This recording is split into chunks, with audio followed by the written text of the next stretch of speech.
আসসালামু আলাইকুম। আজকে আমি এমন একটি গুরুত্বপূর্ণ বিষয় নিয়ে আলোচনা করব, যে বিষয়টি নিয়ে সকলেই দ্বিধাগ্রস্ত থাকে। অনেকে পড়াশোনা করার সময় মাত্র 30 মিনিট পড়ার পর হাঁপায়া যায়, আর পড়তে থাকে না। অনেকে আছে 1 ঘন্টা পড়ার পর হাঁপায়া যায় আর পড়তে পারে না। এই সব সমস্যার সলিউশন আজকে দেব ইনশাআল্লাহ। কীভাবে একটানা 10 ঘন্টা 12 ঘন্টা পড়াশোনা করা যায়, আজকে এই সলিউশন দেব ইনশাআল্লাহ। ভিডিওটা শেষ পর্যন্ত দেখতে থাকুন। এফেক্টিভভাবে পড়াশোনা করার জন্য প্রথমে তোমাকে একটি গড় নির্বাচন করতে হবে। এমন একটি গড় নির্বাচন করতে হবে যে ঘরের ভিতরে শুধুমাত্র নীরবতা থাকবে, যে ঘরের আশেপাশে কোনো সাউন্ড থাকবে না, তুমি সুন্দরভাবে পড়াশোনা করতে পারবে।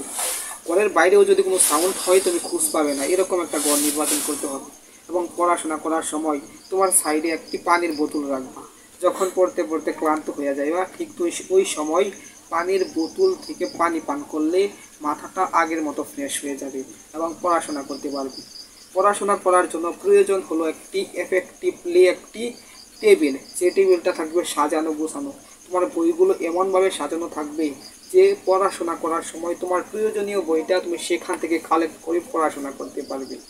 যখন একটা বই কালেক্ট করে তুমি পড়াশোনা শুরু করবা, হঠাৎ করে যদি তোমার মনে হয়ে যায় এই জিনিসটা নাই, ওই জিনিসটা নাই, কলম নাই, স্কেল নাই, এই জন্য যা কিছু আছে সব কিছু একসাথে পাশে রাখা পড়তে বসবা। তাহলে পড়ার মাঝে মনোযোগ বসবে। একটানা না পড়া মাত্র 30 মিনিট পড়ার পর অন্তত 5 মিনিট ব্রেক দেওয়া, আবার 1 ঘন্টা পড়ার পর 10 মিনিট ব্রেক দেওয়া। এইভাবে ব্রেক দেওয়া যদি তুমি পড়ো, তাহলে একটানা 5 থেকে 6 ঘন্টা পড়া যায়, 10 ঘন্টাও পড়া যায়। সবাই বললে তুমি পারবা না কেন? এইভাবে ট্রাই করলে সব হয় ইনশাল্লাহ। আরও কিছু টিপস আছে যেগুলো পরবর্তী ভিডিওতে আসবে ইনশাল্লাহ। ওই ভিডিওটি আসার আগ পর্যন্ত চ্যানেলটাকে সাবস্ক্রাইব করে রাখো, যেন তুমি ওই ভিডিওটা ছাড়ার সাথে সাথে তুমি পাওয়া যাও। তাহলে হইলে গাইস, আজকে এ পর্যন্ত। আসসালামু আলাইকুম।